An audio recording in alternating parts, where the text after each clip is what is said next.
તો કે અત્યારમાં કંઈ લેવા જવાય? એ કે હું નવી નવી હોઉં છું ને એટલે મને યશોદા મહિના કાંઈ નહીં કે હું લઈ આવું.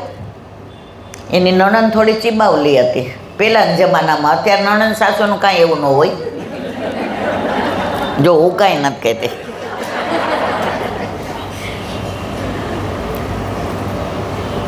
એટલે નણંદ કે ભાભી તમારે કાંઈ હગા થાય છે? નંદબાવા, યશોદાજી, દાવજી, જઈને ઠાકોરજીનું નામ ન લીધું. ગોપી મનમાં કે મારે એક જ હગો થાય છે. છેલ્લે બોલ્યા નણંદબા, એ કે પૂછ્યા હો ને કાનુડાને તમે કાંઈ ન હગા થાવ છો? તો આ બિચારી ભોળી એ કે પૂછી આવો. ડેલીએ ગયા, નવી નવી ગોપી હતી, પાછી આવી. નણંદ કે કા પાછી આવી?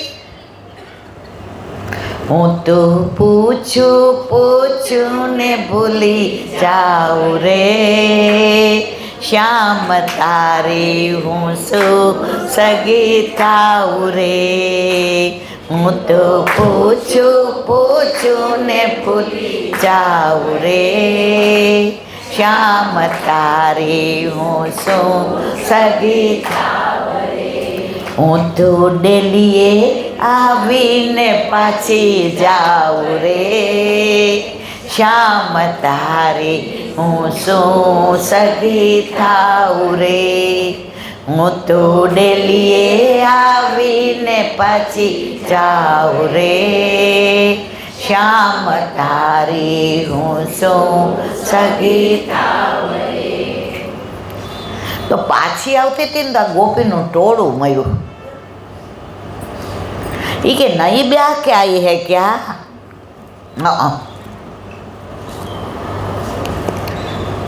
ઘૂંઘટ में से जरा मुंह दिखाई तो करा. ગોપીએ થાને લીધું હતું, મારી મોં દેખાય ઠાકોરજીને જ કરાવીશ, બીજા કોઈને પેલા નહીં જ કરાવો. તો એણે પૂછ્યું ક્યાં જાઓ છો બધાએ? એ કે આવું હોય તો હાલ, બોલ બોલ નહીં કરવાનું ને પૂછવાનું નહીં. દરેક જગ્યાએ એક નેતા હોય. ઓલી સમજી ગઈ કે આ મોટી ગોપી નેતા છે એટલે આપણે કંઈ બોલવાનું નહીં. પાછળ પાછળ ચાલવા માંડી. નંદ બાવળની ડેલીએ ગયા. અંદર અંદર ગોપી વાત કરે. ઠાકોરજીને સ્નાન કરાવતા હોય, વાળ વિખરાયેલા હોય, વાંકડિયા વાંકડિયા કેસ હોય, કર્ણફૂલ કાઢી લીધા હોય, ઠાકોરજી ના પાડતા હોય, આંખોમાં જળ આવી ગયું હોય, દોડાદોડી કરતા હોય, યશોદા મૈયા કહેતા હોય કે લાલા ચલ આજે તારા વાળ નહીં ધોવ, તું પટ્ટા ઉપર બેસી જા, ખાલી સ્નાન કરાવીશ. ઠાકોરજી કે ના, તું મારા વાળ ધોવે છે ને તો બહુ ખેંચાય છે, મારે તારા હાથે નાવું. કરમોદક માખણ મિશ્રી લે, કુંવર કે સંગ ડોલત નંદરાને, મિસખરી પખરી નવાયો ચાહત, બોલત અમૃત બાને. આખું કીર્તન વાંચો.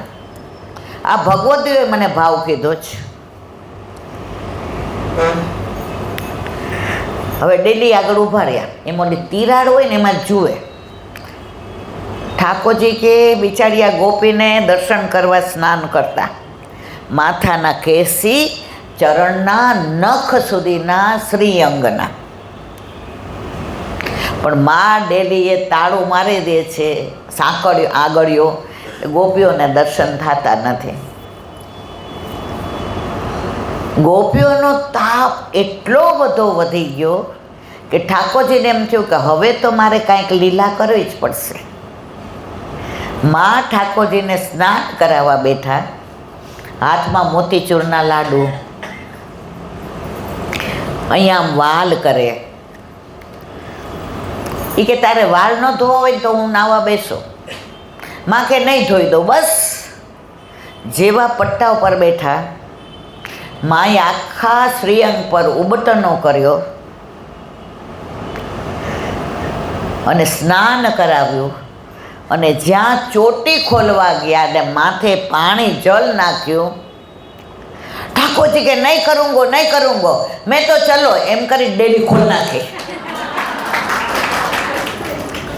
ગોપીઓનો જે મનોરથ હતો ઠાકોરજીએ પૂર્ણ કર્યો. તો આપણા ઘરે પણ આપણા માથે બિરાજતા આપણા ઠાકોરજી આપણા દરેક મનોરથ પૂર્ણ કરે છે. પણ આપણે માનવ સહજ સ્વભાવ છે, કાંઈ પણ સારું થાય એટલે એમ શું કહે, એ તો હું હતી ને એટલે, તું હતી એટલે.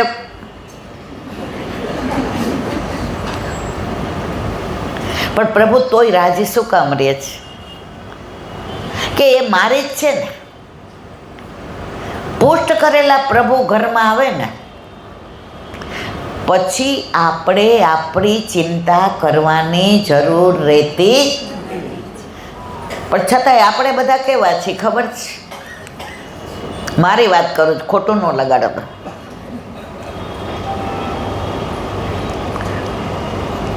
એક કઠિયારો હતો, એ રોજ લાકડા કાપવા જાય જંગલમાં અને બપોર સુધી લાકડા કાપે અને આવીને પછી લાકડાની લાટીમાં જઈને ભાવ કરીને વેચી નાખે. એનું ગુજરાન ચાલી જાય. હવે એકવાર એ લાકડા કાપતો હતો તો એણે જોયું કે અહીંયા હવે લાકડા રહ્યા નથી, તો થોડે દૂર જાઓ. તો એટલે દૂર ગયો કે એટલું બધું અંધારું થઈ ગયું, વરસાદ આવું થઈ ગયો, ચારે બાજુ સિંહની ત્રાડ સંભળાવવા માંડી, નીચેથી સાપ નીકળો, ગભરાઈ ગયો. પણ વિચાર કર્યો કે જો લાકડા કાપ્યા વિના જઈશ તો ઘરે છોકરાઓ ખાશે શું? રોજનું રોજ વેચું છું અને રોજે રોજનું છોકરાઓ ખાય છે. એમ કરીને એક ઝાડની આગળ ઊભો રહ્યો. ત્યાં બીજા રાજનો રાજા શિકાર કરવા આવ્યો અને ભૂલો પડી ગયો. એના સેનાપતિ ને સૈનિકો ને બધી જુદી બાજુ. હવે રાજા આમ જાય તોય રસ્તો ન મળે, આમ જાય તોય ન મળે, આમ જાય તોય ન મળે. ત્યાં એણે આ લાકડા કાપવાવાળા કઠિયારાને જોયો. આવીને પૂછ્યું, ભાઈ મારા રાજનો રસ્તો ભૂલી ગયો છે, તું મને બતાવીશ? કઠિયાર્યો કે મારા રાજનો રસ્તો મેં જોયો છે, તમારું રાજ તો કે મને કેડી તો બતાવો. તો કે તમારું રાજ કયું? તો કે તમારા રાજની સીમાથી બરાબર જે સીમા પડે છે મારું રાજ. કઠિયારો કે ઓહો ચલો મૂકી જાઓ. પણ રાજા સાહેબ એક અડધો કલાક ઊભા રહેશો? આ થોડાક લાકડા કાપું ને તો મારા છોકરાઓ રોટલા ભેગા થાય. રાજા કે મારા ઉપર છોડી દે. કઠિયારો રાજાને લઈને ગયો આગળ, રસ્તો બતાવ્યો. રાજા પ્રસન્ન થઈ ગયો. એ કે ચાલ ચાલ મારા રાજમાં. એ કે ના મારે એ કે લાકડા. એ કે ચાલ ને ભાઈ, તારા છોકરાની વ્યવસ્થા થઈ જશે. રાજમાં લઈ ગયા, એને તિલક કર્યું, ચોખા ચોયડા અને એના દિવાનને કીધું, સાંભળો દિવાન, આપણો જે ચંદનનો બગીચો છે ને, ચંદનનો, સમજાય છે ને બધાને? ઊંઘ નથી આવતી ને? ચંદનનો બગીચો છે ને એ આ કઠિયારાને આપી દો. જો આ કઠિયારો મને ના મળ્યો હોત તો સિંહ મને ફાડી ખાત, સાપ મને કરડી જાત, હું અંધારામાં ભૂલો પડ્યો હતો. દીવાન કે રાજા વાજાને વાંદરા.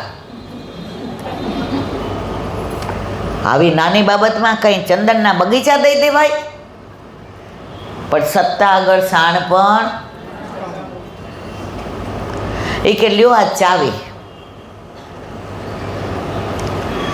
દીવાનને કે ચાવી લાવો મારી પાસે. કઠિયારાને બોલાવીને કે લે આ ચાવી, અને આજે તારા છોકરા ભૂખ્યા હશે ને, આ 12 મહિનાનું અનાજ છે ને તારે ઘરે મોકલાવી દે, એટલે લોકો, અને રોજ તારે મારા બગીચામાંથી લાકડા કાપીને હવે જે કરવું એ કરવાનું. હવે કઠવારીઓ તો હાવ ભગવાનના ઘરનું માણસ હતો. એ તો બગીચામાં જઈને રાજી થઈ ગયો, આહા આટલા લાકડા રોજ કાપે, ભારી બનાવે, ઘરે જઈને એના કોલસા કરે. પેલા આપણે લાકડાના કોલસા કરતા હતા ને, જૂના હોય એને ખબર હશે, નવાને તો આ બધી ના ખબર હોય. અને કોલસા વેચવા જાય. એની બૈરીને છોકરાને કીધું આપણો મેળ પડી ગયો, હવે એ કે આપણે રાજાએ બગીચો આપી દીધો. વરસ પછી રાજાને એમ થયું કે હવે તો આને મોટો બંગલો થઈ ગયો હશે, આના ઘરે રથ હશે, કારણ કે ચંદનના લાકડા તો કેટલા મોંઘા હોય. સમજાય છે મારી વાત બધાને? રાજાએ વરસ થયો એટલે બોલાવ્યો. એ કે અહીંયા કેવું ચાલે છે? એ કે એટલા સરસ મજાના લાકડા ઘરે જઈ કોલસા પાડીને વેચું છું ને પૈસા મળે છે. રાજા કે બુદ્ધિ મર. એ કે ચંદનના લાકડાને તું કોલસા કરસ? એ કે લાકડા હારા જ, કોલસા જલ્દી થઈ જાય છે.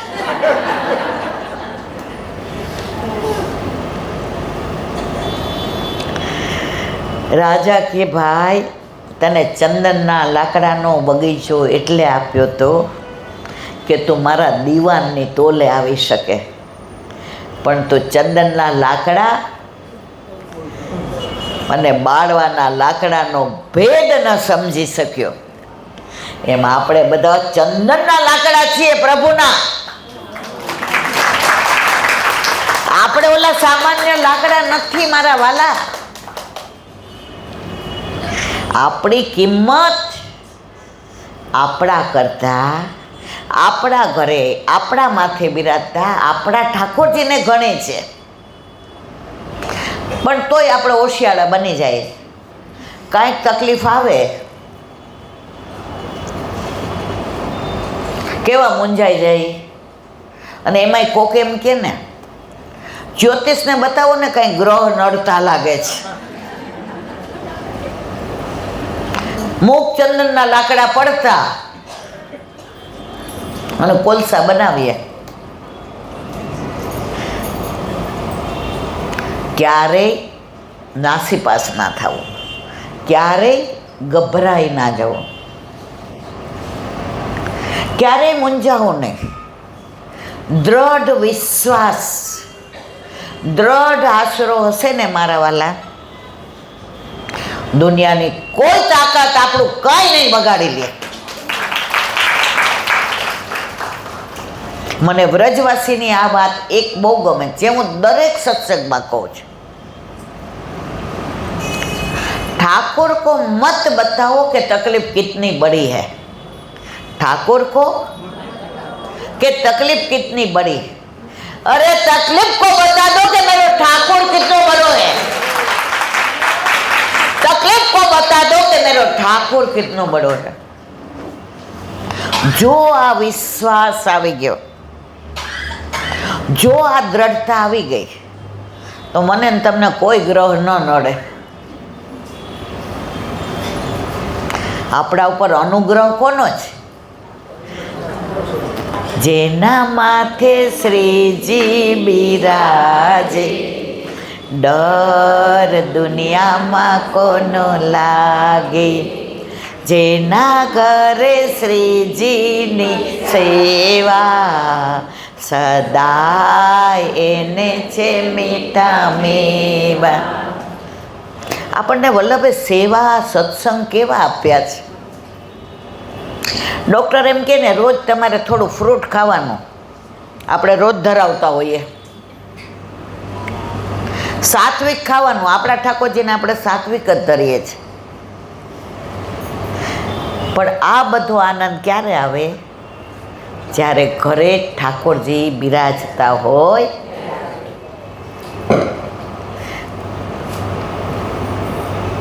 બેનપણીના લગ્ન થઈ જાય અને આપણા ન થયા હોય, જો લગ્નની વાત આવી એટલે બધા મારે આમ જોવા માંડ્યા.